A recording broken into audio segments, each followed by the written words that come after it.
ඉතින් ආයුබෝවන් දුවපිතේ. ඔයාලා අපි හැමෝම දන්න දෙයක් තමයි අපිට O level වලට තව ඉතුරුලා තියෙන ඉතාමත්ම කෙටි කාලයක් නේ. ඔය කාලය ගෙවෙනවා අපිට දැනෙන්නේ නැහැ. මාස 6ක් 7ක් වගේ ඉතාමත්ම කෙටි කාලයක් තමයි තියෙන්නේ.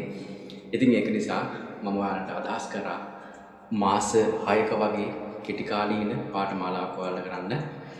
අරමුණ තමයි ඔයාලා හැමෝටම මේ O level වලට ඉංග්‍රීසි වලට A එකක් අරන් දෙන එක.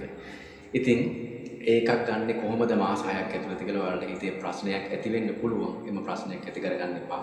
ඇත්තටම මම මේ කෝස් එකට නම දාලා තියෙන්නේ ඒ ප්‍රශ්නයක් ඇති නොවන විදිහට තමයි. ඒ කියන්නේ O level fast track mission කියලා. ඒ කියන්නේ ඇත්තටම මේක මම ඔයාලට ගෙන යන්නේ අරන් යන්නේ උදේ සතියකට දෙවතාවක් මම ඔයාලට පන්ති කරනවා. පැය 6ක් මම සතියකට ඔයාලට පන්ති කරනවා.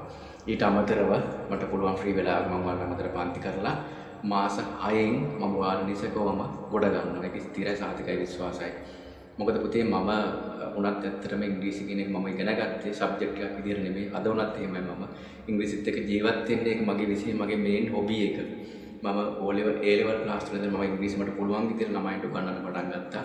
ඉතින් ඒක නිසා මම දන්නවා මගේ අධ්‍යයනයෙන් මගේ පරීක්ෂණ වලින් මම දන්නවා ළමයෙකුට ඉංග්‍රීසි වලට ඉහළ සමාර්ථයක් ගන්න අරන් දෙන්න ඕනි මොන ක්‍රමයේද කියලා. ඇත්තට මේක සාර්ථකයි කියලා මට විශ්වාසයි.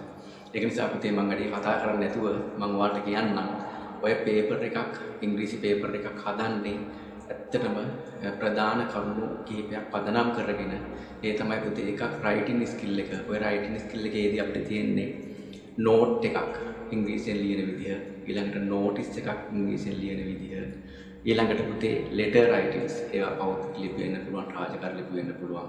ඊළඟට chart පුතේ.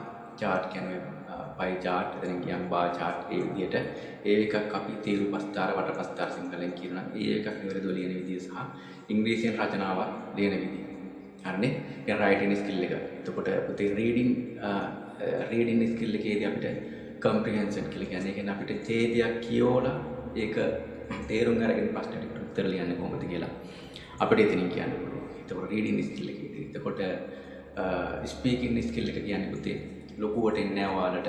සාමාන්‍ය ඩිප්ලෝමා ලෙවල් වගේ වෙන්නේ. ඔයාලට තියෙන්නේ ස්පීකින් එකේදී පළවෙනි පේපර් එකේ ඩයලොග් එකක් දීලා ඒක ස්ටැම්ප් පුරවන්න නෙවෙයි. දෙවෙනි පේපර් එකේ ඩයලොග් එකක් දීලා ඊට අදාළව ප්‍රශ්න වලට උත්තර ලියන්න නෙවෙයි. ඒ වගේ වෙන්නේ. ඊළඟට අපිට රයිටින් සාමාන්‍ය ග්‍රැමර් වලදී මහ ලොකු ග්‍රැමර් පරාසයක් නෑ. පුතේ ටෙන්සස් ටිකක් ඉගෙන ගන්න ඕනේ ඇක්ටිව් පැසිව් කියන එක. ඊළඟට ප්‍රිපොසිෂන් කන්ජක්ෂන් රිලේටිව් ප්‍රොනවුන්ස් ඔය වගේ අපිට ලොකු පරාසයක් නෑ. ග්‍රැමර් ඉතා කෙටි පරාසයක් තියෙන්නේ.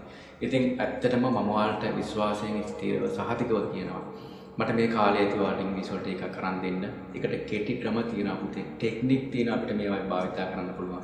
ඒක නිසා ඉංග්‍රීසි භාෂාව තමයි ඔයාලා ඉගෙන ගන්න විෂයන් වලින් ලේසිම භාෂාව, ලේසිම විෂය.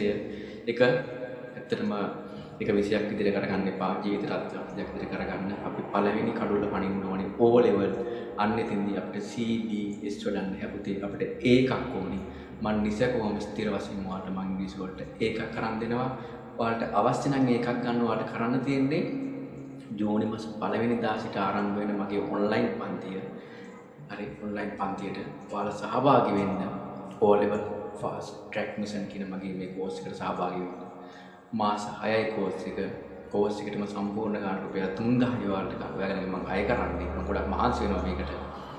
ඇත්තටම ඔයාලට මේක හොඳ අවස්ථාවක් මේකෙන් ප්‍රයෝජන ගන්න. ඔය තිරේ දිස්සින WhatsApp අංකයට පණිවිඩයක් එන්න කරන්න දුවේ පුතේ. තමන්ගේ පාසල, ඔයාගේ නම, දිස්ත්‍රික්කය සඳහන් කරන්න. ඊට පස්සේ මම වැඩි විස්තර දෙන්න. ජය වේවා.